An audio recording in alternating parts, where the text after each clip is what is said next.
Greetings, and once again, well, aspects of Aliyah. Um, After the short break that we've had, I want to talk to you again and pick up the whole thing of anti-Semitism, and possibly one of the worst examples of anti-Semitism is the operation of the United Nations, along with the state of Iran. So, what I want to look at today is the history and the current position of the United Nations and the State of Israel. Now, the matter of Palestinian statehood and Israeli occupation continues to be framed in terms of United Nations Security Council Resolution 242.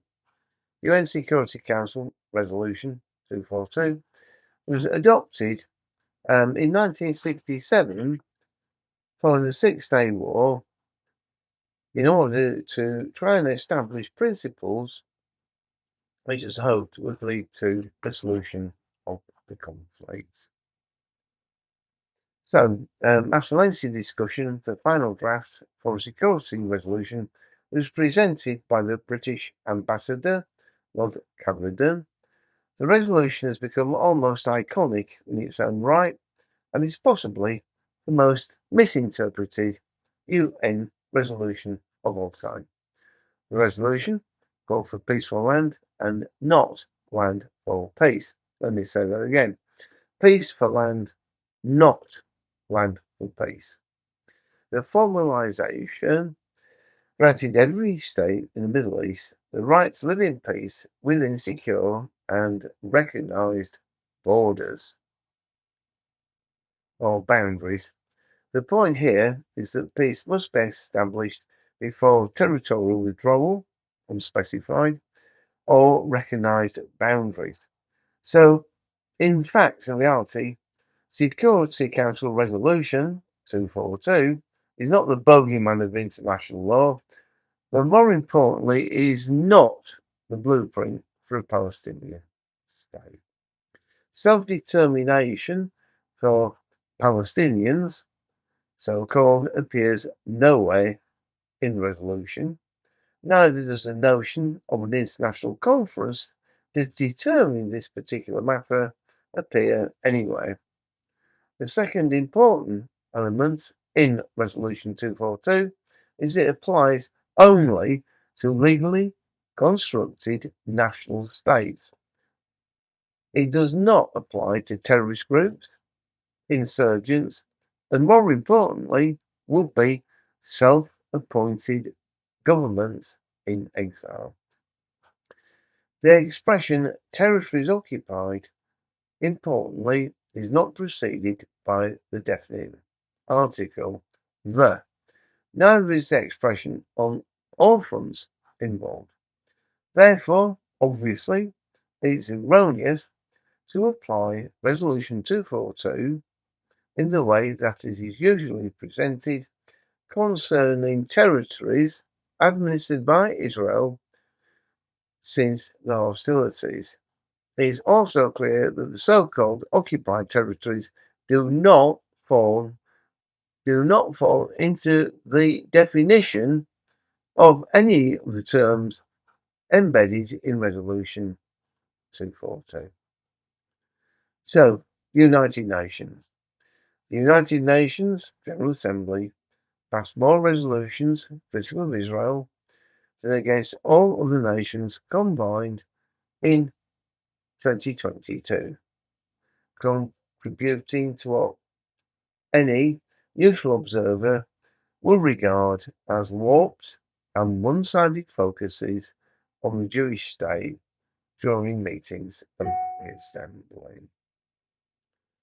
UN Assembly approved 15 anti-Israel resolutions in 2022, as opposed to 13 resolutions criticising all other countries. According to UN Watch, Russia is a focus of only 6, condemning its invasion of Ukraine. North Korea, Afghanistan, Myanmar or Burma, Syria, Iran, and believe it or not, the USA were hit with one resolution each.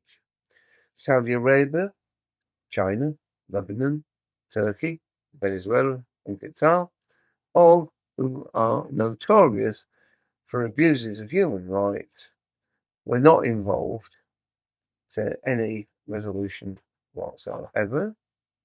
Since 2015, the General Assembly has adopted 140 resolutions criticising Israel generally over its treatment of Palestinians and its relationships with neighbouring countries. Over the same period, it's only passed 68 resolutions against other countries. UN Watch says the Assembly's most recent anti-Israel resolution approved a notion that a motion should be put forward to the International Court of Justice to adjudicate on the Israeli-Palestinian conflict. The resolution that was promoted by the Palestinians themselves passed by a vote of 87 in favour, 26 against, with 53 abstentions.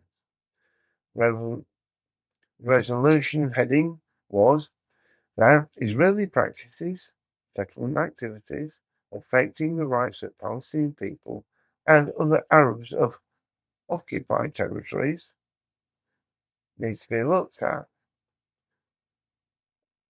The resolution calls on the Hague-based International Court of Justice to render urgently an advisory opinion on Israel's prolonged occupation, settlement and annexation. So, to expand this in full, the resolution reads as this. At its third plenary meeting on the 16th of September 2022, the General Assembly, on the recommendation of the General Committee, decided to include in the agenda of its 77th session the item entitled Israeli Practices and Settlement Activities Affecting the Rights of the Palestinian People and Other Arabs of Occupied Territories, and this is important, and to allocate it to the Special Political and Decolonisation (12) Committee. So the ICG is the top UN court for mediating disputes between countries. Its rulings are binding and influence public opinion. However, fortunately, it has no mechanism to enforce its decision. This court is separate from the International Criminal Court, also located in The Hague, responsible for putting arrest warrants out against people like Benjamin Netanyahu and so on, which is absolutely ridiculous. Another so-called official body, which we'll come to later, is the World Health Organization, who have started to interfere in things, who are a totally unelected body. Now, other anti-Israel measures recently focus on the so-called occupied Syrian Golan. Occupied Syrian Golan, really? Palestinian refugees, nuclear proliferation, pollution in Lebanon settlements, and the stalled peace process. So, the UN has a long history of passing resolutions against Israel, and rightfully, Israel and the USA, unfortunately not the UK, accused it of extreme bias. Israel have accused the Palestinians of letting it be fairly understood have non-member observer states only at the UN of trying to use this body to circumvent peace negotiations and take advantage. Israel has protested that the ICJ resolution was both biased and dismissive of Israel's legitimate security concerns. Quick recap. Until 1967, the Arab world showed little interest in the newly coined identity Palestinians, and are also responsible for making no attempt whatsoever to resettle displaced people following the first Arab-Israeli war, which was entirely created by the Arabs. Neither did those who became Palestinians demand self-determination, as they were far more interested in part of Syria or Jordan until they were politically compromised. So, the Palestinians themselves historically were never a people and were never even misrepresented as such by themselves or the Arab world until the 1970s. It is in this period that Judea and Samaria became known in terms of occupied territories. How can you occupy territory in your own land? A legal mystery, but well accepted by the UN. East Jerusalem became known as Arab Jerusalem. Region inhabited by Jews became known as settlements, and the UN readily accepted this terminology, which came to pass into common usage and to this day remains a deliberately erroneous designation. Question: have UN resolutions got any real value? Good question. Charles Powell pointed out that the UN has been an organisation of convenience used by countries when it serves their benefits and ignored when it does not. And the number of both morally and defensible wars of aggression fought without UN permission is legion. Now, since the UN's inception in 1945, there have been 400 wars and other military conflicts, not including the Russian invasion of Ukraine. So how have the UN dealt with these things? Now, North Korea is the world's foremost distributor of weapons, and they assumed the presidency of the United Nations Conference on Disarmament. You couldn't make that up, could you? But I'm going to say this again. North Korea assumed the presidency of the United Nations Conference on Disarmament on the 30th of May 1922 in order to lead global efforts at transparency on nuclear arms, ending nuclear proliferation, and preventing nuclear war. Anybody who watches the news on a regular basis will say that that is ludicrous in the extreme. Now, this is the thing, I think, that is the beginning of the great undermining of the UN, which we'll come to in a minute after our break. Welcome back. So, to show the legitimacy of the operation of the United Nations and its anti-Semitic bias, I'd like to just roll us back nearly 50 years to the days of the PLO. So, on the 13th of November 1974, although not a representative of an acknowledged nation or state, Yasser Arafat, as a leader of a pseudo-national identity, has the distinction of being the only person ever allowed to carry a firearm, albeit without ammunition, into a meeting of the Assembly. He demanded Israel's withdrawal from all Palestinian territories, although there are no such things, occupied in 1967, to have them placed under temporary UN supervision and to convene an international peace conference. When he mounted the platform, he announced, "Today I've come bearing an olive branch and the freedom fighter's gun. Do not let the olive branch fall from my hand." Unbelievable.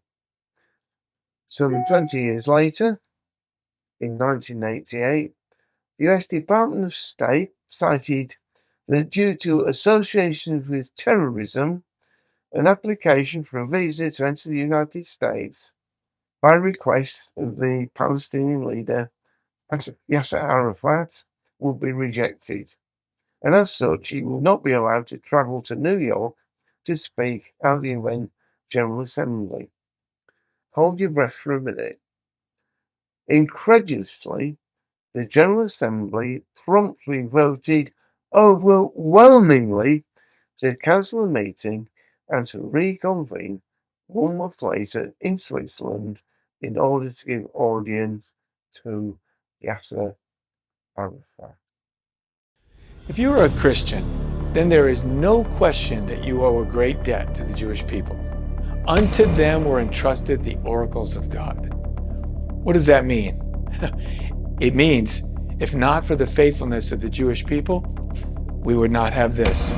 And therefore you would not know your God, and you would not know his Son. Israel and the Jewish people are under attack right now, and we owe them everything.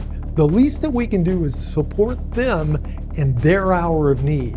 So please go to EzraInternational.org and give to the Emergency Relief Fund, and your dollars will be used to help displaced and traumatized Jewish people throughout the land. And remember, if you do nothing, relief and deliverance will arise for the Jewish people from another place. Yet who knows whether you have come to the kingdom for such a time as this. Please go to EzraInternational.org and give your best gift today.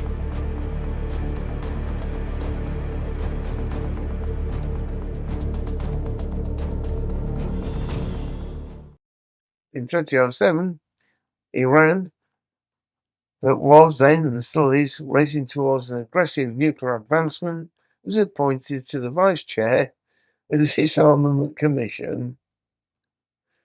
In 2017, the UN appointed Saudi Arabia, where at the time women were constrained to wear the hijab, could not go anywhere, even to the police, without their male guardian, to head this Women's Rights Commission. In 2020, China, known to have at least 1 million people confined in abusive concentration camps, was appointed to join the United Nations Human Rights Council panel. Almost unbelievable, isn't it? I'd just like to move on with a good view. The UN has been accused by the international lawyer, Alan Dershowitz, the Nobel laureate, human rights activist, and Holocaust survivor, Elie Wiesel, and A. Bayevsky, lawyer, scholar, and activist, Leonard Rustin, the human rights activist, and the noted historian Robert Wright, and feminist theologians and activists Phyllis Kessler and Sonia Johnson of tolerating anti-Semitic remarks beneath walls. Robert Wright commented, after speaking to the above, that Israeli delegates to the United Nations have been treated to a sickening litany of anti-Semitic abuse at the General Assembly and the UN Human Rights Commission, and sometimes even the Security Council for decades. So, in the last few minutes, let's look at the UN's stance since October the 7th. UNRWA, the United Nations Agency, dedicated solely to the Palestinians, both supports and incites terror against Israelis. At least 12 UNRWA staffers were directly involved in Hamas's October 7th attacks. They included murdering and kidnapping Israelis, not to mention the torture and slaughter of children, setting them alight, beheading them, and so on. And roughly 10% of all UNRWA employees in Gaza have direct ties to Hamas. UNRWA employees also glorify the mass attacks and encourage further executions of Israelis. Their headquarters in Gaza is located above a half-mile-long tunnel network where the mass intelligence agencies and their communication hubs drew all their power and etc., shall we say, from the UN's facilities. United Nations women failed to condemn the war crimes against Israeli women until shamed into doing so. This body, that's supposed to champion women's rights, was completely silent on Hamas's well-documented mass murder, rape and torture of Israeli women and girls before the call to account some 2 months later. The UN Secretary-General, Antonio Guterres, singles out Israel's condemnation. Guterres invoked Article 99 of the UN Charter, which allows the Secretary-General to bring any matter unilaterally to the UN Security Council attention that he believes threatens international peace and security. In over 3 decades, the UN has only invoked this article to pressure Israel. Let me say that again. In over 3 decades, the UN has only invoked this article to pressure Israel. Guterres also sought to, if you can believe this, he also sought to justify Hamas's attack by saying it is important to recognise the attacks by Hamas did not happen in a vacuum. The Palestinian people have been subjected to 56 years of suffering occupation. UN resolutions have repeatedly failed to condemn Hamas. The UN General Assembly overwhelmingly on the 27th and on December the 13th, calling for an immediate ceasefire, would leave Hamas in power and still armed. The US happily vetoed the 2 Security Council resolutions that also called for immediate ceasefire with Hamas. However, it should be said that these 2 resolutions in October and December, none of them condemned Hamas's attack, didn't mention the terror group by name, or affirmed Israel's right to self-defense. The International Court of Justice indulges what the US called meritless, counterproductive genocide charged against Israel. By agreeing to hear South Africa's genocide case, which it might be worth mentioning was sanctioned by Southern Ireland, though it might also be mentioned sided with Nazis in World War II, agreed to hear the case rather than dismissing it outright. The ICJ, to this day, is giving legitimate reasons to South Africa's outrageous, libelous, and dangerous allegations, albeit passive at the moment. Anti-Israeli organisations are investigating the charges against the UNRWA staff. Anti-Israel organisations are doing the investigations. At least 2 of the 3 organisations tasked with this investigation that employed terrorists have made anti-Israel statements or defended UNRWA. Leading the investigation is the former French Foreign Minister, Catherine Colonna, who recently praised UNRWA's work as more useful than it has ever been. UN officials justify Hamas's October 7th attack and still refuse to denounce terrorism. In response to French President Emmanuel Macron's statement that October the 7th was the biggest anti-Semitic massacre of our century, UN Special Reporter Francesca Albanese justified the attack by saying that the victims of October the 7th were not killed because of their Judaism, but in response to Israeli oppression. The UN Relief Chief, Martin Griffiths, said in a recent interview, Hamas is not a terrorist group. As you know, it is simply a political movement. So there you are. That's United Nations. Not a disgrace, anti-Semitic, and not fit for purpose. So, we might want to look at the events of the last week.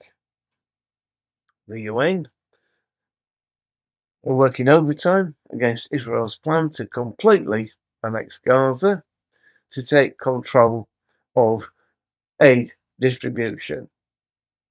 It's well known, or should be well known, that all aid that goes into Gaza is controlled by Hamas, who employ it for their own purposes.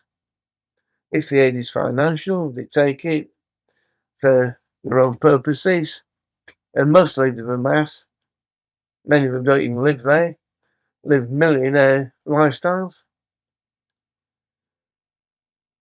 Other money is used to procure weapons and military hardware. Foods and medicines taken by Hamas, used for themselves or sold on, and they're used as a controlling mechanism against the population. So the UN has condemned Benjamin Netanyahu in particular, and condemned Israel for going to take complete annexation of their own territory and take control over the aid. The UN have raised their hands in horror about this, and to join the clamour, the anti-Semitic clamour, let me say this clearly, the unelected World Health Organization, who are quite a sinister organisation anyway, who seem to feel that they can interfere in national politics concerning health issues, but they've got involved in this now as well. So, I'm going to conclude this broadcast and appeal to you to read the news. Monitor and follow the United Nations, possibly one of the greatest anti-Semitic institutions in modern history. Terrible thought, isn't it? One of the most anti-Semitic organisations in modern history. Now, we all have our own responsibilities when it comes to these sort of things. So, pray against influences of the UN. Lobby your governmental representatives. But surely we can't live in a world where the United Nations is one of the world's largest opinion makers, and I've got to say this would be world dominating military forces if they were allowed to get there. So next time we're going to speak about the way the world is changing and how Jewish people fit into it. So in the meantime, God be with you until we meet again.